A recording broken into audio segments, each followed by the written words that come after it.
morning. Good morning. My name is Valerie Bayless. I'm a member of this congregation and your worship associate today, along with Olivia Patanian. On behalf of Reverend Dave Dunn, Director of Religious Exploration Lexi Brown, our music director Alex Peach, and our chalice choir, our greeters, and the technical team that's making today's live stream possible, I'd like to welcome you to the Unitarian Universalist at Metro Atlanta North congregation, which we lovingly call UUMAN. UUMAN is a liberal faith community with the mission to nurture our spirit, strive for justice, and transform the world. No matter who you are, who you love, or where you are on your spiritual journey, all are welcome here.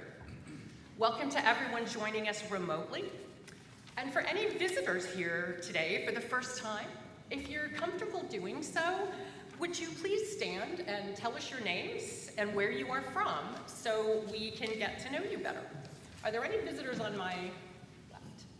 Good morning. My name is Ike, and I'm originally from Sandy Springs, but I live in Marietta now. And yeah, it's good to be here. Welcome. Good morning. Hi. Good morning. I'm Josh Lewis. Welcome. Welcome back. Welcome back. Hi, I'm Vincent. I'm from inside Florida. I'm Grant Park. Here to say yes to wonderful beverages. Welcome. And in the back, good morning.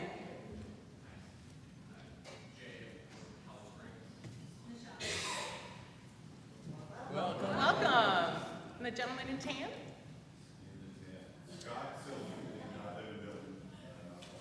Good morning. Welcome. Welcome. And Valerie. good morning. Welcome.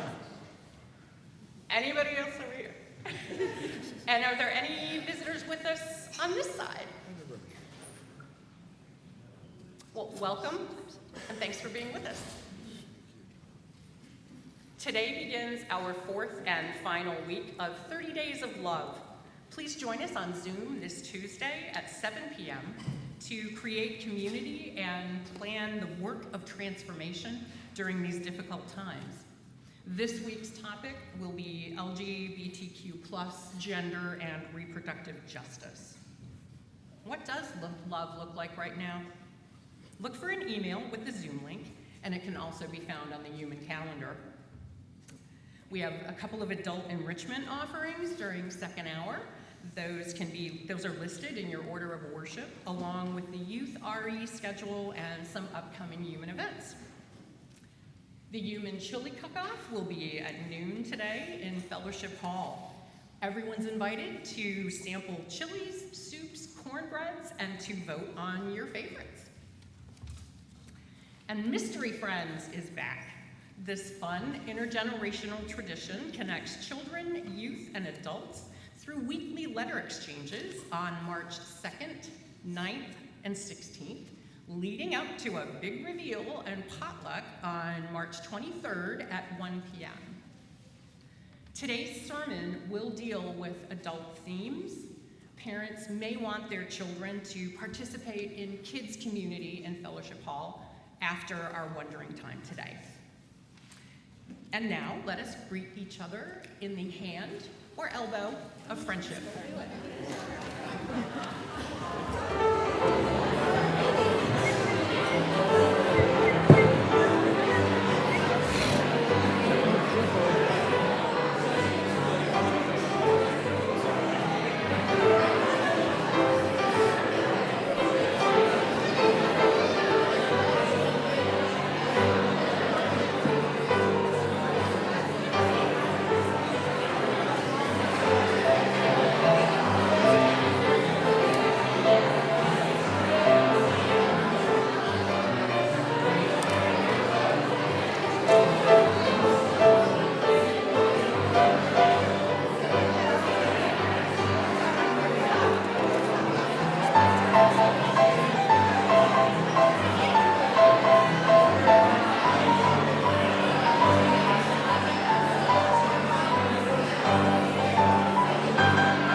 morning's call to worship is by Andrea Hawkins Camper.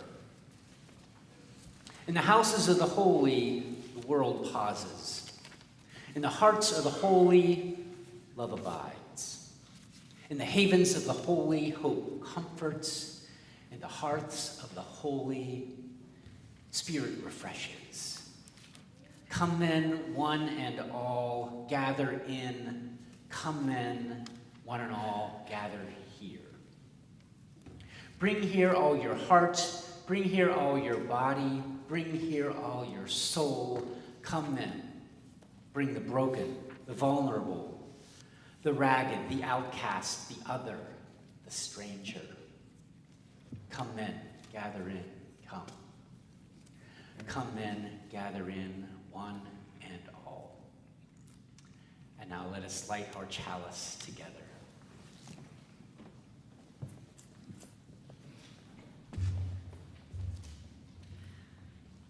When the great mosaic of humanity is treated with respect and dignity, when no person is threatened by hunger or war, when we have extended the hospitality to the stranger and tended to the sick, when equity and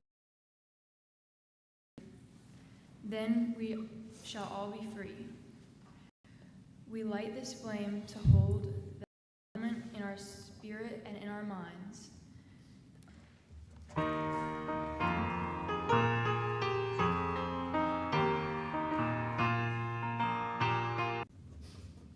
And now, sing our hymn, opening hymn.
Young and old are invited to the front of our sanctuary for times of all ages.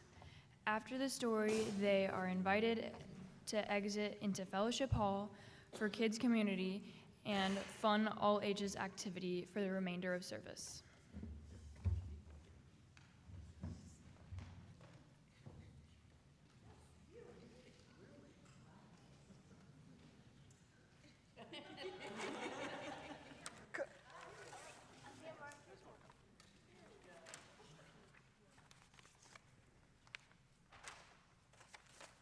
Got all sorts of things in here. Hello. I'm Jennifer, and I'm going to tell you a story about somebody. So, we're going to talk about birds for a minute. So do you know that there are birds that are white? Yes. There are birds that are all different colors, too. There's so many birds. Say it again? Like purple. That's right. All the colors in the rainbow, there are birds that exist of that color. There are nearly 11,000 types of birds in the whole world. Like this egret, who's just all white. Uh-huh.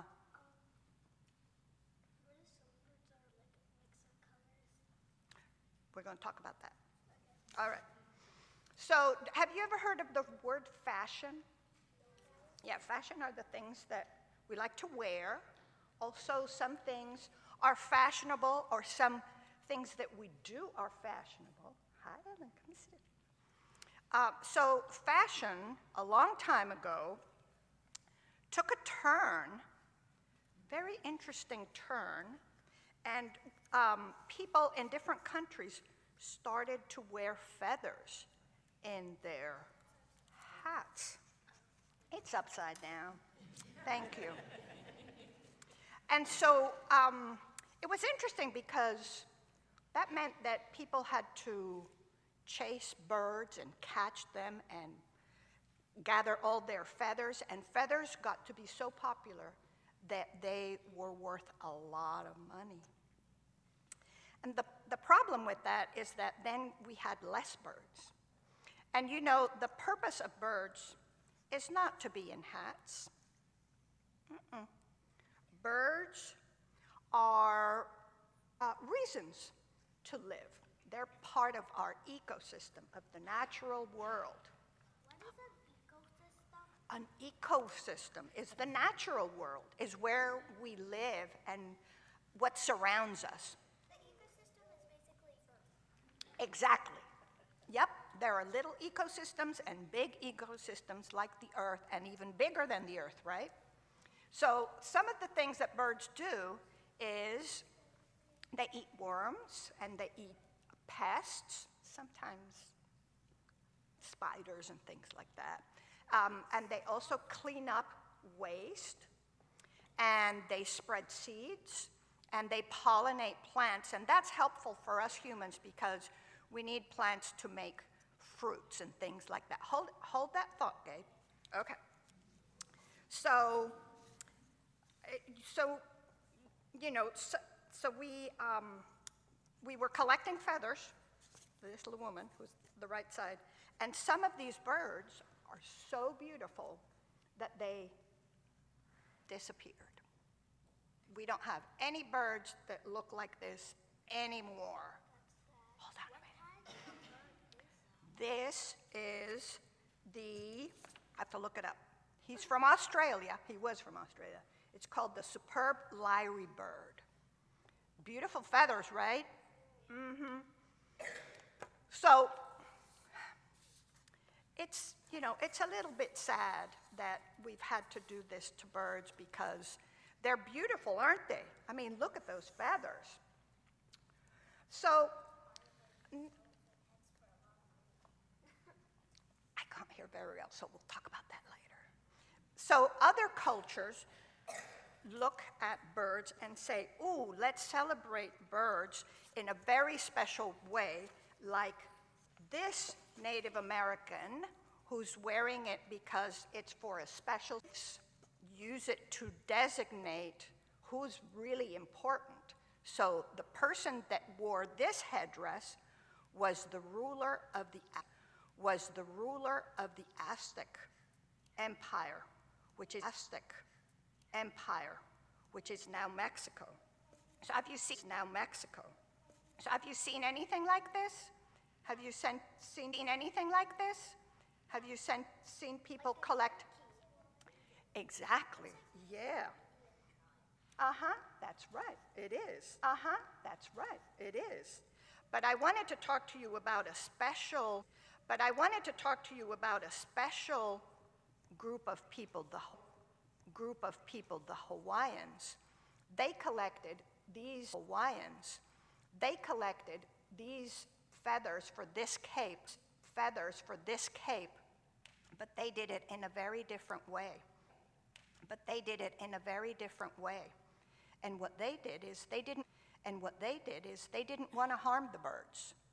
So what they did was they put honey on a branch, and then the birds would come and they would get stuck, and then they would pluck their feathers, and then they let the birds go back to their homes, and their moms and their nests.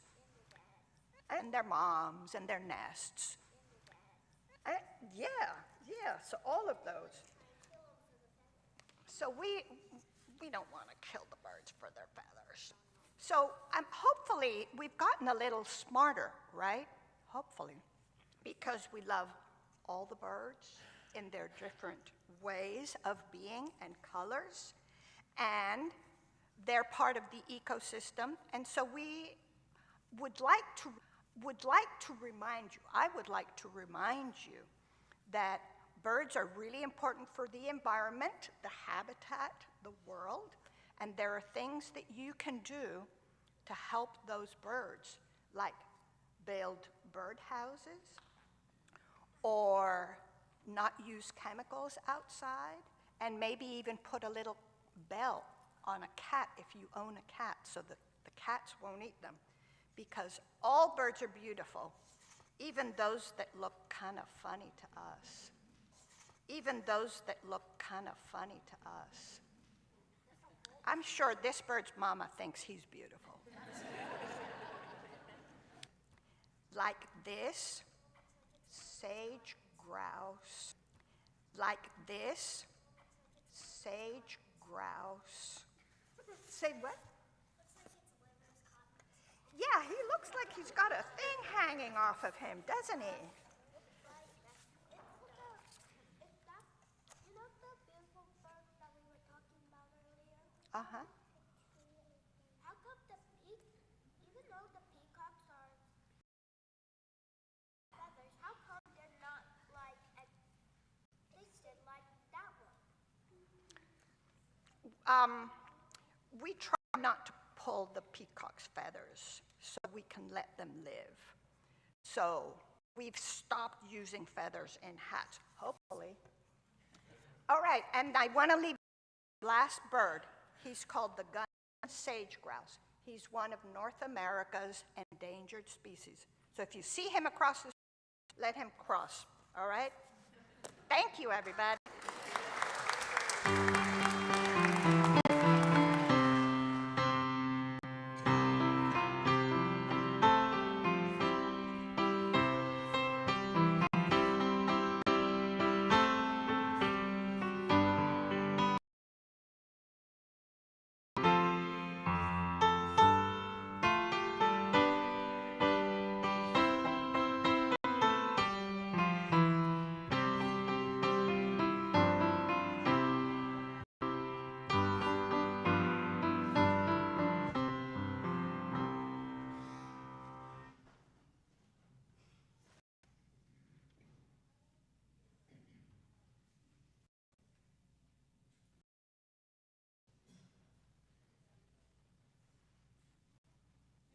In our service, we share our joys with each other to magnify them, and our sorrows to divide the weight of their pain.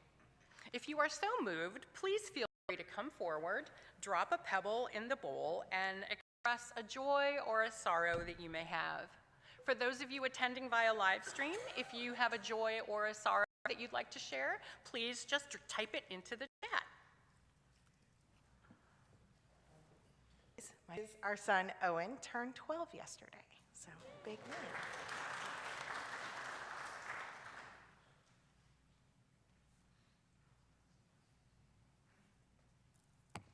Hi, my name is Valeria Camaño. So I have in frustration. I'm a teacher, and so a lot of my coworkers have been very scared about what's going on with the current administration. And on Monday, a lot of my students didn't. It was maybe 3/4 of the school didn't show up because I teach mostly immigrants. So just please keep all of those families in your hearts.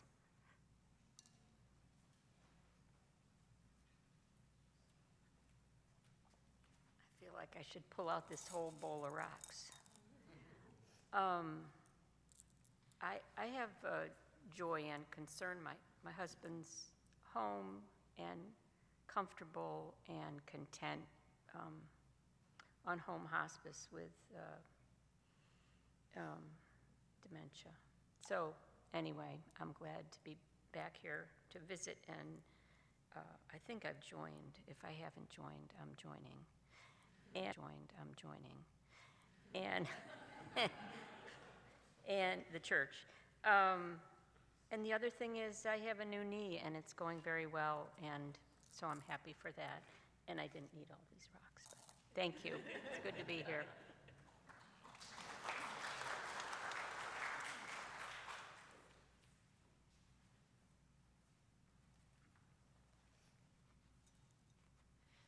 have a pebble of joy. So me and Dave drove a student with Freedom University, an undocumented student, last semester. And last week, I got a text from her saying that she had been accepted into Agnes Scott University. And it was a really great reminder for me because I think it's so easy to feel like powerless right now in this moment. But even if we're not able to like affect broader systemic change right now, just making a change in this one girl's life, you know, is worthwhile. So thank you.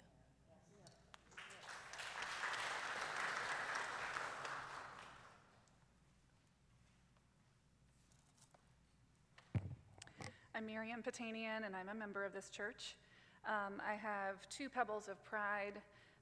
My first pebble is for our son, Jacob, who is just finishing up a weekend at Roswell United Methodist Church where he had expressed interest in going, called Alter Your Life. And sleep deprived though he is, I think he will be showing up at some point during this service. That is my first pebble of pride. And my second pebble of pride is that he's coming back here so that he can see his sister Olivia be the awesome worship associate that she is. We are so proud of how she is growing into a young woman and the choices that she's making. Our buttons are bursting today.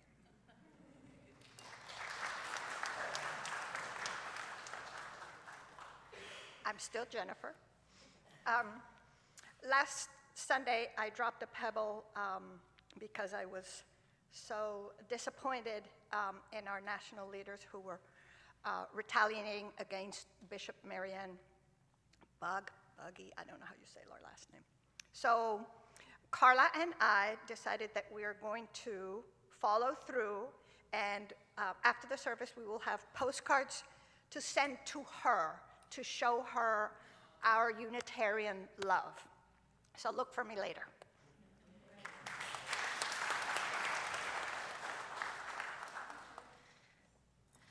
My name is Kelly Callan. I'm a member of UUMAN, and this is for our fellow member, Colin Decker, who just retired recently. We celebrated last night of, I think it's over 4 decades of protecting our water here in Georgia, and I'm sure lots of other places.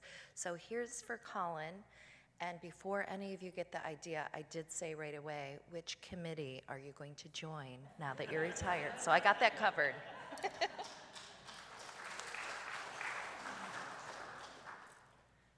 Hi, my name is Chris Wilson. I'm a member here as well as my family, Denise and Todd. I've got a pebble of concern. Denise is having surgery this week. She's having a non-cancerous mass removed from her sinus. So please, everybody, keep your thoughts. That happens on Tuesday. Thank you.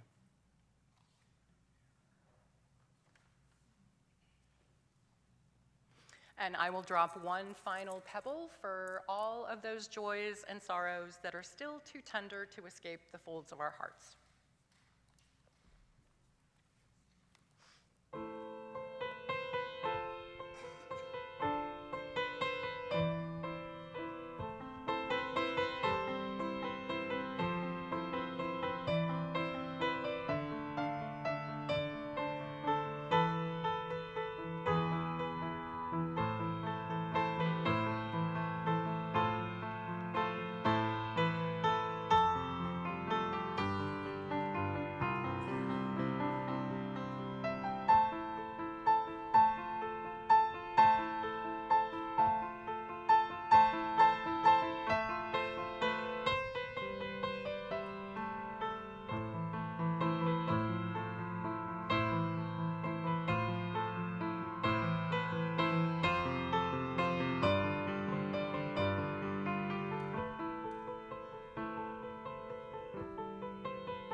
Today's Viet Thanh Nguyen. Viet Thanh Nguyen is a writer and academic. He came to the United States in 1970. He wrote this piece in 2018. Although I had grown up in the Vietnamese refugee community in San Jose, California, I had forgotten that memory of my mother sitting by herself, reading aloud from a church newsletter. It was the only way she could read, having only a grade school education. As an American teenager fluent in English, I felt pity for her and perhaps a bit of shame. The memory came back to me when President Trump last week called certain undocumented immigrants animals. He cannot empathize with them. His inability to see or feel the world as they do is shared by many Americans. That includes some of my fellow Vietnamese Americans who say, "We were the good refugees. Those new ones are the bad refugees." As it turns out, convenient amnesia about one's origins is an all-American trait. What some of us also forget is that at nearly every stage of our country's history, the people who were already established as American citizens found convenient targets to designate as unable to assimilate. In 1751, before the country was even founded, Benjamin Franklin wrote that he favored the English and white people and did not want Pennsylvania to become a colony of aliens who will never adopt our language or customs any more than they can acquire our complexion. He was speaking of the Germans. Ironically, German Americans are now white, which is partly a color, partly a state of mind, and partly a matter of perception. The eventual whiteness of German Americans saved them from being thrown en masse into internment camps during World War II, unlike Japanese Americans. A choice then exists for every immigrant and refugee and their descendants, and that includes most all of us. By forgetting the past, we repeat what has been there since our country's beginning, the perpetually renewing fear of someone darker, someone different. My mother lifted herself from rural poverty and became a successful businesswoman by taking significant risks. The first one being when she and my father left North Vietnam for the South in 1954. They lost nearly everything when they took the biggest risk of all and fled as refugees to the United States in 1975. By the time I observed her reading aloud to herself, a dozen years after her American beginning, my mother was once again a successful businesswoman. She did not speak fluent English, but she did well enough to contribute more in taxes than many Americans.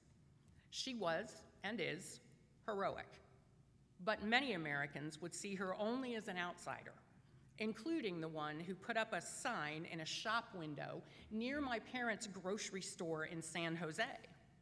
Another American driven out of business by the Vietnamese. I could have become a forgetful American, eager to be accepted by other Americans, ready to show my Americanness by keeping people like my parents out of the country. But I felt myself to be one of those Vietnamese Americans, and there are many of us, who never wanted to forget that we should stand with immigrants and refugees, with the poor and the unwanted, with people very much like my mother. My mother needed neither my pity nor my shame, just my compassion and respect.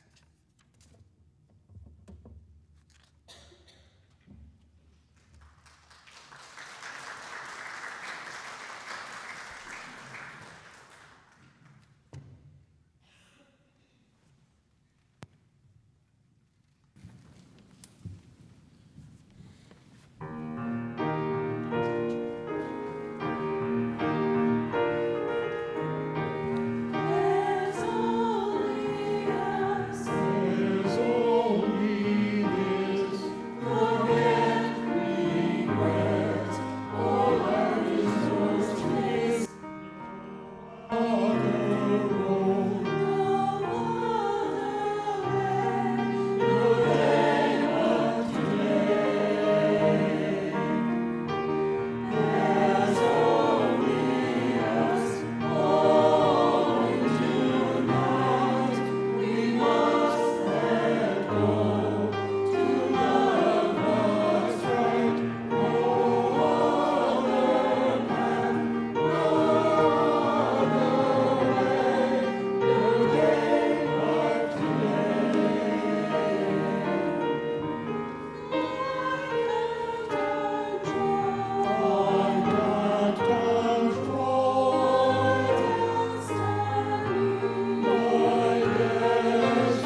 Atithi Deva Baba. Atithi Deva Baba. It's a Sanskrit saying. To Hindus, it means the guest is God. The guest is God. In the Talmud, sacred the Judaic tradition, it says, whoever shows mercy to the stranger, it is as if he showed mercy to God himself. There's countless sayings like this, like these, across many religious traditions. A couple of years ago, one of my sons bought me and my wife one of these 23andMe genetic testing kits where you can figure out where you come from, stuff like that. So we took the tests, I turned mine in, I get the results back that I'm from Western Europe completely. Germany, Ireland, England, 100%, all over there. My wife, who's African American, her results come back West Africa, mostly West Africa. Mostly. Because it turns out some of her heritage is from right here in America. Her grandmother always said that she had some Native American history, Cherokee, probably not sure. Well, it turns out that's true. It's a bit ironic, isn't it? That somebody who looks like me has no real ancestry here in this country, in America. Yet someone else, the majority, another group of people, the majority of whom were brought here as slaves, actually have more legitimate ancestry here, or may have more. Journalist Marcela Valdez writes, until the 1920s, America received migrants with almost an open border. Our policies emphasized regulation, not restriction. Back then, almost everyone was permitted to enter the United States and reside indefinitely. The first move to restrict migration began in 1882 with laws that targeted the Chinese, and then those laws evolved to exclude almost every other national group as well. Think about that. There was no such thing as like undocumented people, but then they decided to say, we don't want any more of you over here. Or you, or you, or you. Back then it was Italians, the German, the Irish, whoever. They were already here. But we don't want any more of you over here. Back then, people from elsewhere mostly didn't want to stay here. They worked here. People in North America, they came here, they crossed the border, they picked fruits and vegetables, they needed to work, they wanted to work, they didn't want to stay. They'd follow the harvest from south to north, harvesting crops, then they'd go home. They needed to work, they wanted to work, they didn't want to live here. But then the border became militarized, which made it impossible for them to go back and forth safely or predictably, and they needed to work. Legal immigration today is almost impossible for most people. David Beer, the Cato Institute, said only 3% do so legally. And of that 3%, that doesn't include people from Mexico, Colombia, Honduras, Haiti, El Salvador, Venezuela, and 13 other countries who cannot apply at this time. Mr. Beer writes, legal immigration is less like waiting in line and more like winning the lottery. It happens, but it's so rare that it is irrational to expect it in any individual case. Trying the legal immigration system as an alternative to immigrating illegally is like playing Powerball as an alternative to saving for retirement. Yeah. People from elsewhere generally don't want to live here, but it's a matter of survival. They'll do anything to protect themselves, their loved ones, their children, their families from violence and trauma. Somali-British poet Warsan Shire wrote her poem Home as a response to her experience with asylum seekers and refugees who were fleeing violence and trauma in their home countries.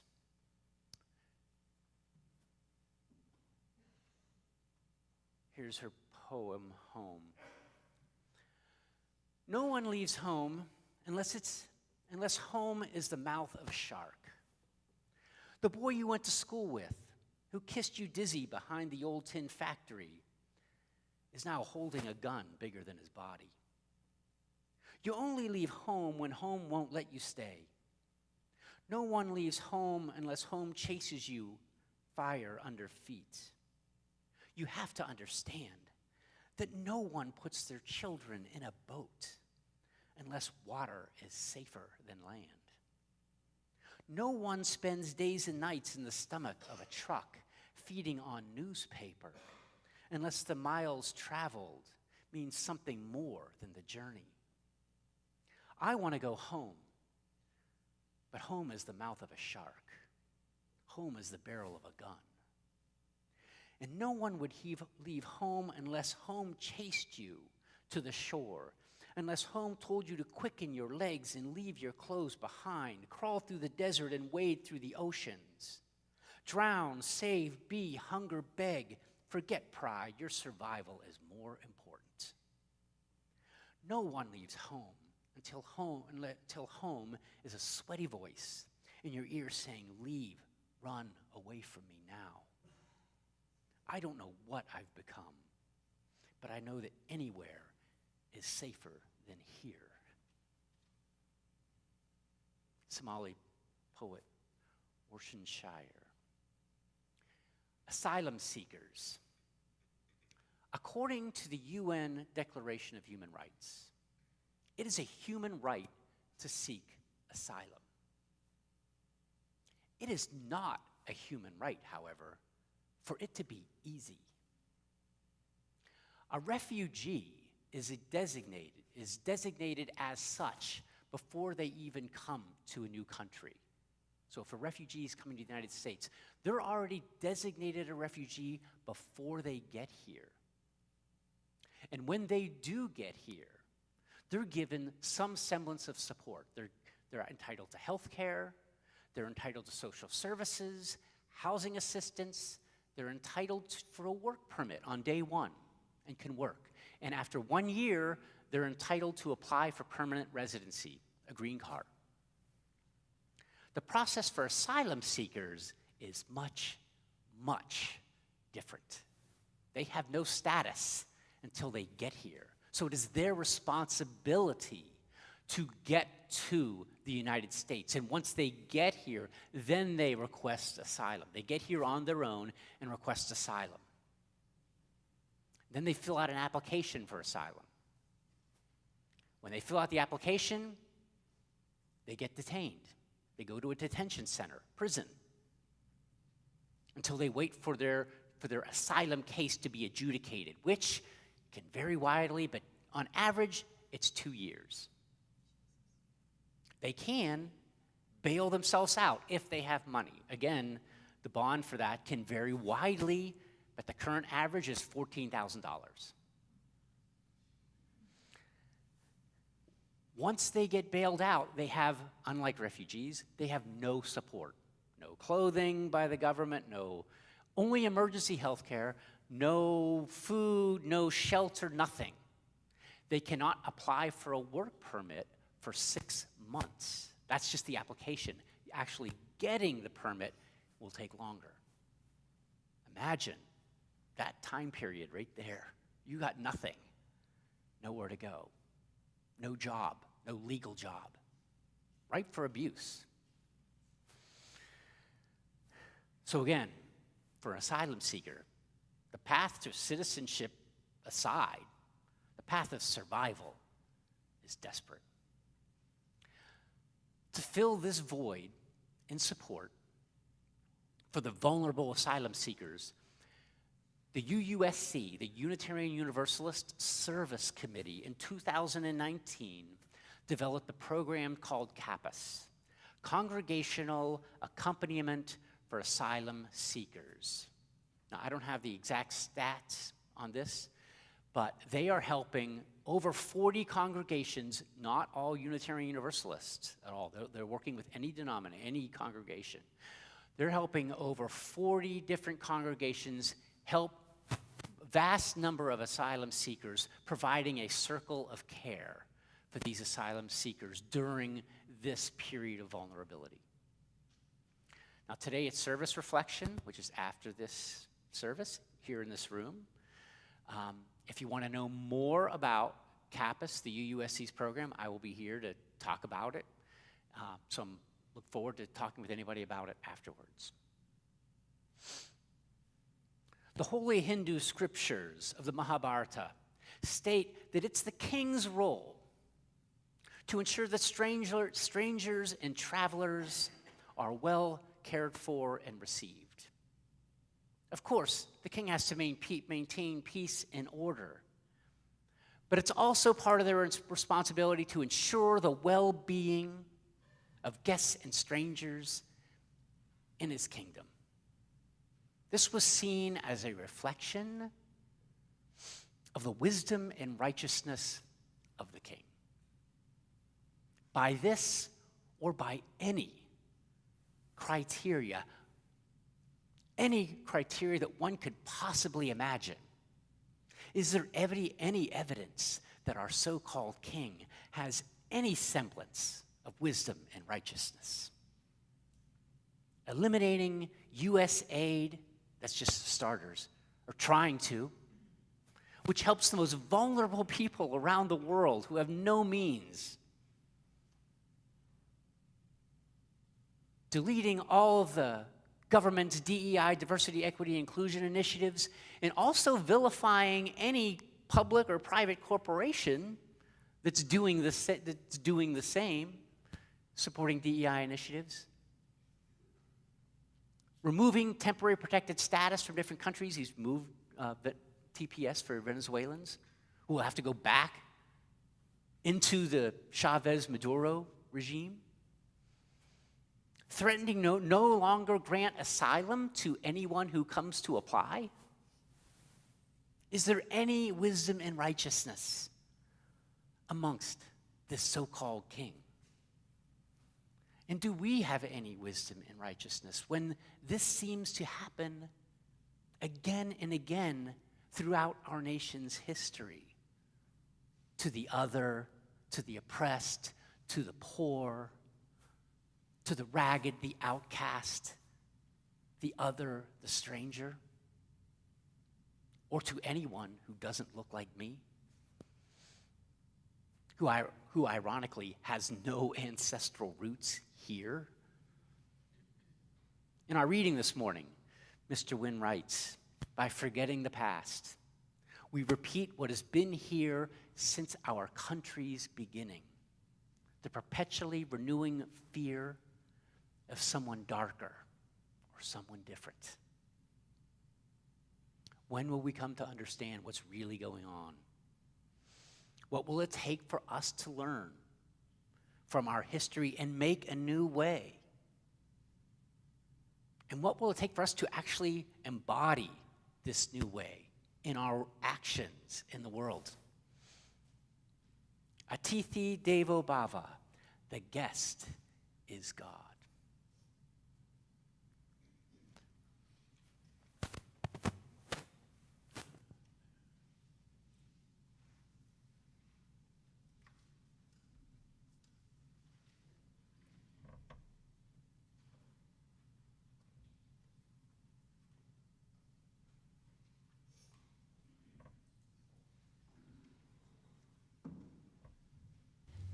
In an effort to further and fulfill the vision and mission of this congregation, we ask that our members and friends share of their time, treasure, and talents. With this, we will now take the offering. You may also use the Give Now option in the Breeze app. This month's 50/50 recipient is the Mary Hall Freedom Village. Any check specifically designated as 50/50 or any Breeze donations specifying Give to 50/50 this month will go to support their work.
Thank you, Alex.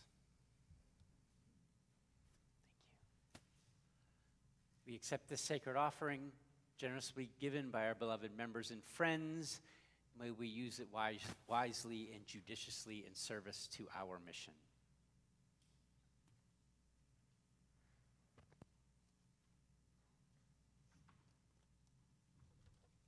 And now, if you are able, would you please stand and sing our closing hymn, We Would Be One, number 318 in the hardback hymnal.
And now, let us extinguish our chalice together.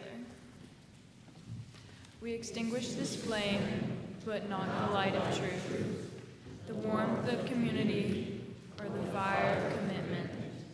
These we carry in our hearts until we are together again.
And thank you to Olivia Pertanian. It's her first time being in worship. So she did a great job, did she not?